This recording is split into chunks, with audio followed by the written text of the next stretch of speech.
Hello, everyone, and let me just start by saying, veterans, thank you for your service. Here, everywhere, we do appreciate it so very much. As Mr. Percal mentioned, my name is Phil Davenport. I'm not going to be using an elaborate presentation on the monitor behind me, so just relax. Maybe we can get Mr. Percal with some soft piano music going for this presentation. Maybe not. Just kidding. Folks, what we want to do today is just kind of tell you about the State Veterans Cemetery Program, contrast that a little bit with the National Cemeteries, and hopefully just tell you everything you wanted to know, needed to know about the above. A little bit of history and background of our facility. In the early 1990s, state legislators noticed that in North Carolina we had 4 national cemeteries, but they were rapidly filling up. And in most cases, when they're full, that's it.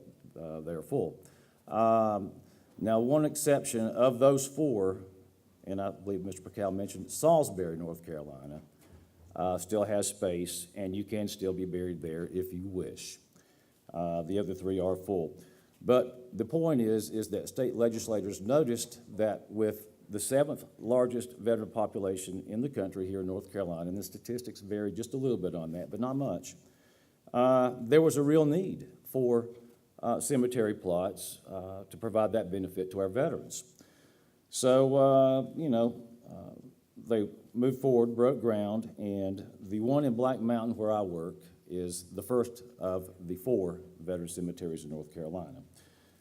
They soon followed in Jacksonville and in Spring Lake near Fort Bragg. And then just a few years ago, the 4th one was opened over in Goldsboro. And as he mentioned, I am an administrator there. It's been my privilege and pleasure to work under Mr. J.D. Wisnett there for a little over 7 years now. And we are an agency of the state. And in Raleigh, we have Mr. James Woodard and a gentleman named David Brown just came aboard, who are your contacts or liaisons, if you will, in Raleigh. Just a few stats. As I mentioned, we've been around for about 26 years, so we opened in October of 1993. And here now, in about the next month or so, we're going to hit 7,000 burials made at our facility. We're working off 27 developed acres, and we are also currently in the process of beginning the development of 17 undeveloped acres that we have held in reserve all this time, and there's going to be a need for that additional area soon. Okay, so who can be buried in the state veteran cemeteries? Well, honorably discharged active duty veterans, and you also, as we are not part of the VA, we are a state agency, you have to be a legal resident of North Carolina, or if North Carolina was your home of record when you went in on your D-214 or your discharge, or if you lived in the state for 10 consecutive years but passed away in another state, you could still be buried at our place. But those cases are few and far between and tricky. And that's one of the reasons why we recommend that you do pre-register with us and get that qualification out of the way. In addition, spouses of veterans can be married, provided we see a copy of the marriage certificate. And also, dependent minor children or adult dependent children who are permanently incapable of self-sufficiency before the age of 23 can also be buried there as well. So what is provided? A burial plot, one per veteran, to be shared with spouse if married, and the opening and closing of the plot at time of need. We will order and install a headstone as well, and the family, surviving family, can use our chapel for up to 30 minutes for a funeral service prior to burial. Now, for most folks, the primary funeral is probably going to be at a church or maybe at the funeral home that serves the family. But a lot of folks do come out to our place for a final committal, again, about half hour in length. A lot of times military honors are rendered there, if so desired. And we do have a nice chapel that is heated and air conditioned. as opposed to some of the other veteran cemeteries where they have what they call a committal shelter or shed, not heated or cooled, that type of thing. We're immune to the elements. And the state policy is that we don't do graveside services per se. Now, that was one of the biggest things I guess that I had to kind of get used to at first. But the policy is to have the service, military honors and everything in and around the chapel. At the completion of that, then we go to the grave with the remains, and we encourage the family to watch the burial process from a safe distance. Just as soon as the grave is closed, the family can then go to the graveside, and from that moment on, from now on, 7 days a week, anytime that they want to come and visit their loved one or any grave, they're welcome to do so. Okay, so pre-registration, Mr. Pacal mentioned that. Today we're kind of taking a look at some things that maybe we've put off, maybe aren't the most pleasant of subjects, but one of the best things that you can do for your spouse, your wife, your children, is to go ahead and get that pre-registration taken care of, so that at time of need, no one's scrambling looking for documents, they're trying to make other decisions, that type of thing. When we receive a call that a veteran has passed, and that veteran is on file with us, and they tell us they want to have a committal service and burial at our place on Tuesday at 2 o'clock, it goes on the calendar right then and there, Tuesday at 2 o'clock, as long as that space is available, of course. If not, we get as close as we can.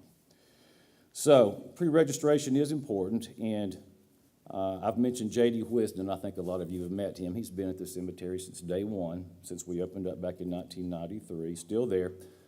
You would need to call him for an appointment. He does pre-registrations Tuesday through Friday when we aren't having funeral services. Funerals and burials obviously are priority one, but we're happy to sit down with you when we don't have, folks in the chapel talking about headstone inscriptions and that sort of thing. We never know JD's schedule more than about 1 day in advance, just due to the nature of what we do and the way funerals can pop up very suddenly. So if you're interested in getting signed up, you can do it 2 ways. One, you could just mail us your documents. We do need to see the DD 214. If you went into service from a state other than North Carolina, we'll need to see 2 what they call proofs of residency, 2 things that show that you are in fact a legal resident of North Carolina now. And what the Attorney General likes to see as far as those go are voter's registration card. Some of us have a pocket card, some of us don't. If you don't have that, the County Board of Elections where you reside can replace that, or they can fax us directly your what they call voter profile. Just shows that you're registered and that you're a North Carolina resident. That's one of the easiest things to obtain. The second thing that they like to see or prefer to see is a recent North Carolina income tax return, the D400, just the first page with your name and your address on it. The financial aspect of that is that's unimportant. It just shows that you are a tax-paying legal resident of the state of North Carolina. Now, not everyone files taxes. And if that's the case, if you own your own home, the first page of the deed to the property. If you rent, a letter from your landlord certifying that you live at a certain address and have since whatever the date may happen to be. These are all acceptable. A letter from your bank is acceptable as long as they confirm your name and address that you are in fact a resident of North Carolina. And that's, I guess, one of the primary differences between us and the national cemeteries. Again, we exist because there was a real need in the state for burial plots and facilities like that for our veterans. And by the same token, you have to be a resident of North Carolina in addition to honorably discharged from active duty to be eligible. Okay, so kind of moving forward, let's say you've pre-registered. When someone passes away, the first phone call is always going to be to the funeral home that's going to serve the family, mortuary, place like that. They'll meet with the surviving family members, power of attorney person, that type of thing, and discuss arrangements, and then they're going to contact us to schedule a committal service and burial. And again, like I say, if you're on file when we get that phone call, it goes on the schedule right then and there, no questions asked. Now, the funeral home is responsible for a couple of things, and I want you to be aware of this. They will obtain the flag for the family, for the next of kin. They will call and set up and arrange for military honors if military honors is desired by the veteran or the veteran's family. And again, they will contact us and also help contact the chaplain, pastor, priest, that type of thing, to speak if needed or wanted. The state's policy on that is we don't have any clergy on staff or available. The state does not get involved in the religious aspects of the funeral. So, again, I can't stress enough, going ahead, and if you wanted to be at our cemetery or any veteran cemetery, go ahead and get those arrangements made. As I mentioned, we are working off 27 acres that are developed and in the process of developing the additional property. And up to this point, basically, there have been two types of plots that we've had, one for casket burial and then smaller plots for cremations. And as the years have gone by, the percentage of cremation has risen quite a bit. Up to this point, whether a casket comes to us or an urn, it's buried in the ground. Now, once the expansion is complete, they're installing what they call columbariums, that is, above ground wall with niches for urns. And as I understand it, we'll be able to offer a choice for those who are cremated. Do you want to be in-ground burial or would you like to be in the columbarium? So that is coming. In the case of casket burial, the state does require a concrete vault or liner that the casket is placed inside at the time of burial. And those are purchased through the funeral home. But that is mandatory, a concrete product. And for health reasons and also to prevent sagging in the ground, that's pretty much why they require what they require there. And I wanted to just kind of mention again, we're not affiliated with any chaplain or clergy or whatever, but if anybody needs help or some suggestions or whatever on who to call, we're happy to assist and give phone numbers and that sort of thing. We just can't make the arrangements for you. Having been there since 1993, we obviously don't have a whole lot of historical figures there, but I will mention a couple of notables. Colonel Robert Morgan, who flew the Memphis Belle, is buried at our cemetery. And also a Mr. Spiro, who was once Undersecretary of the Army, is interred there as well. Okay. Right now, I'd like to cover a few points that are on a brochure that we hand out. And anytime, let me say that, anytime you may be out, you're welcome to visit the cemetery, anytime, as I mentioned, 7 days a week. If we happen to be in the office and you wanted some additional literature, feel free to pop in and we'll be happy to get that in your hand. Okay, and if I repeat myself, it's not to be redundant, it's just to stress probably the more important aspects of this. There is no charge for the burial of a qualified veteran at any of the state veterans cemeteries. One of the main differences between us and the nationals, however, there is a fee for the interment of a spouse or dependent child. The VA cemeteries are federally funded, we are not, but that is the only fee that you'll ever pay at the state veterans cemeteries. That is not payable in advance, it's just due at time of need. The fee is currently $800 for the spouse, and that is a one-time all-inclusive fee that covers everything, the opening and closing of the grave, the use of the chapel, getting the headstone, and of course, perpetual maintenance. And again, never a charge for the burial of the veteran at our facility. But again, all funeral expenses are the responsibility of the veteran or the veteran's family. So it's not a bad idea at some point maybe to think about what funeral home you might want to use, maybe make some arrangements with those folks, maybe get a payment plan going. It's just the more you do in advance, the less someone will have to do later. And one thing too that I'd like to mention too that is important, that you know in advance, we don't open the caskets on the property. That's a state requirement.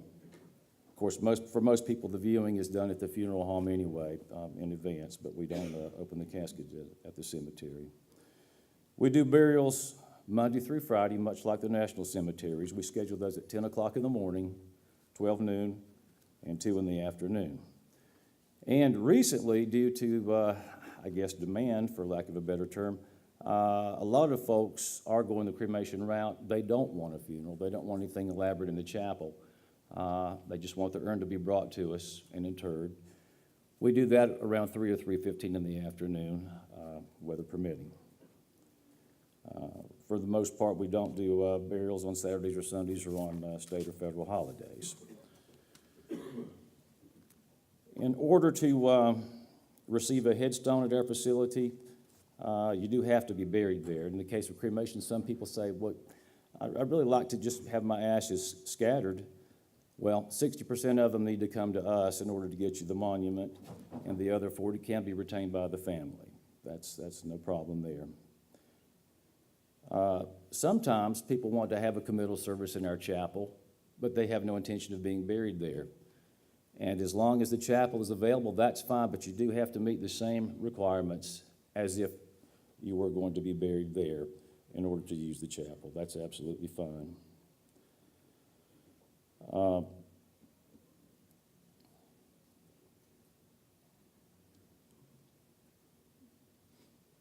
Floor regulations. Flowers are fine as far as being present during the funeral service in our chapel. If the family wants to take those to the grave once the burial is complete, they're welcome to do so, or sometimes they take those home. But we give everyone a copy of the floor regulations at the time of the service, and just to let them know. In a nutshell, fresh cut flowers are good any time of year at the cemetery. We only use artificial arrangements in the winter months, pretty much through the holidays and into about the following March. That's when they come up and the landscaping begins and all the mowing and everything for the season. A lot of times people call and have questions about that, but if you follow that guideline, it pretty much solves everything.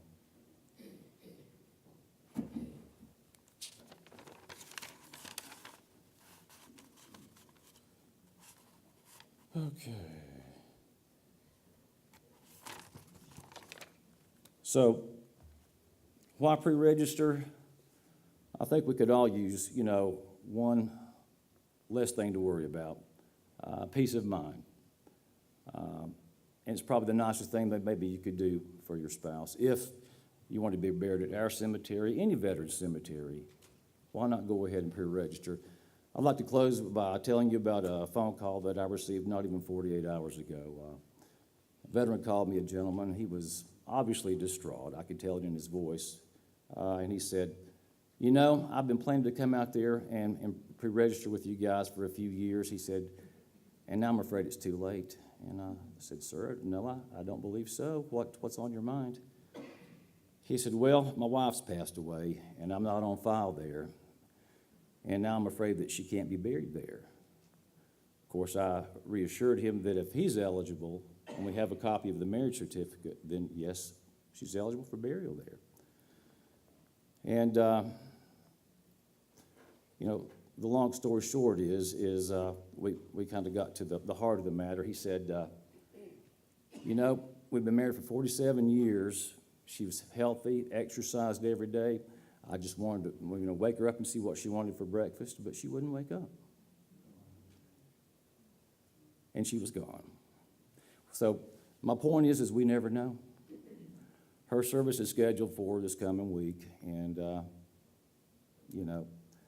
I just feel so much for anybody in that situation, but the reality of life is we all pass.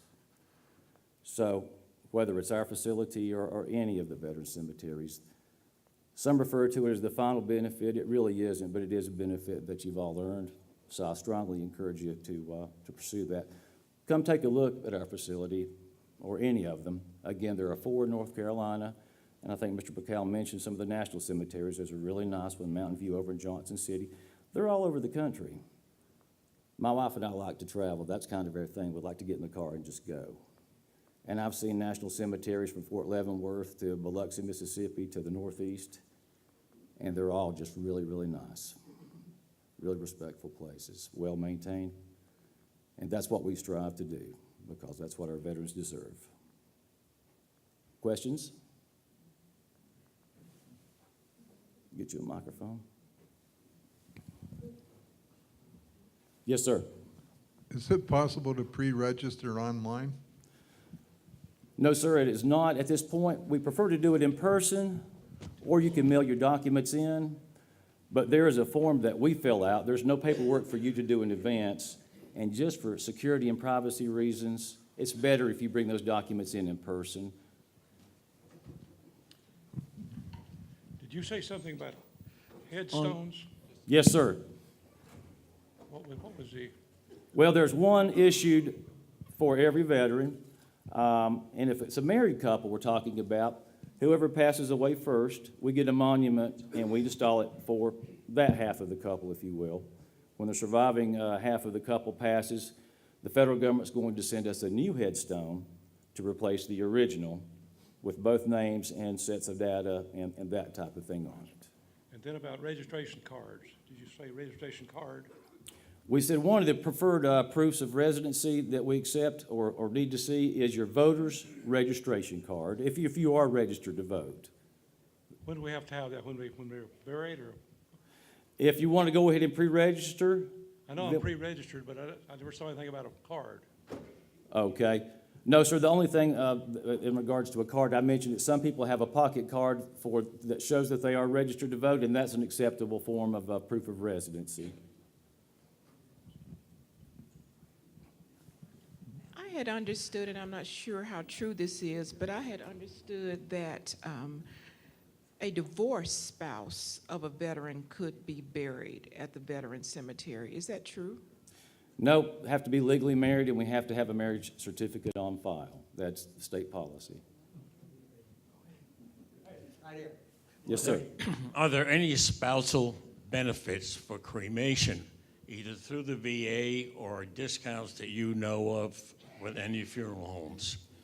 No, but there are some funeral homes here locally that specialize in cremation, and they do offer veterans discounts. I can't speak whether they offer for spouses of veterans or not, but I would be surprised if they didn't have some type of arrangement there. Folks, obviously, there's a big cost difference between cremation and casket, and I meant to mention that before. I was remiss, I'm sorry. They tell me that the average cost of cremation and burial right now is about $2,000, and for a casketed burial is about $9,000. So you're talking about a big sum of money. Now, Mr. Ward, we talked about, burial benefits. For us, it's pretty simple, really. We don't charge you anything, so there's nothing to be reimbursed for. It's largely a reimbursement type thing. Now, funeral home expenses can be applied for reimbursement. It's kind of after the fact, but I mean, you have to submit a bill for what those services were and what they cost. And I believe he had a stat there that kind of showed what type of compensation might be expected to receive in those cases. Can you pre-register for a national cemetery? Absolutely. It's kind of easy, I guess, compared to us in a sense, because you don't have to be a resident of any particular state. You just have to show your DD-214. Or in the case of World War II era veterans, the honorable discharge certificate and report or notice of separation prior to, the usage of the DD-214. And that's it. That's all. If you haven't reached the 10-year residency requirement, is it still, can you still register ahead of time?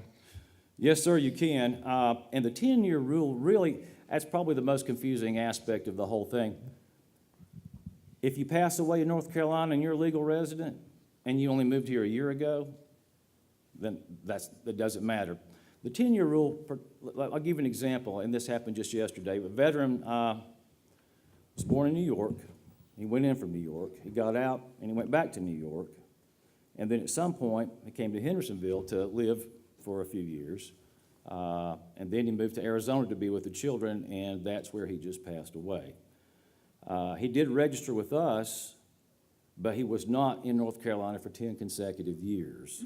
Therefore, it kind of voided his pre-registration, if you will, which the daughter is going to have him buried in a national cemetery in Arizona anyway. But the 10-year really only applies to someone who didn't go into service from North Carolina and didn't die in North Carolina, but they did have to live here for 10 consecutive years if they wanted to be buried in any of the 4 state veteran cemeteries. My mother was a wave, and she is buried at the Natchez Trace Cemetery in Mississippi. Her husband, who is my dad, is 97 now, and he's living with me. He wants to be cremated when he dies, and he wants to be buried next to my mother at the Veteran Cemetery in Mississippi. Okay. What do I need to know, or how do I find out about transporting the cremains to Mississippi? Well, I don't know if you go online or that type of thing. Most states have pretty relaxed requirements about transporting ashes or cremated remains, if you will. In most cases, no transportation or burial permit is required. But I would just contact that cemetery and see if there are any requirements in Mississippi that I'm not aware of. They would need to be contacted to make the arrangement to place the 2 urns together anyway. I think that's been done. Okay. Thank you. Sure.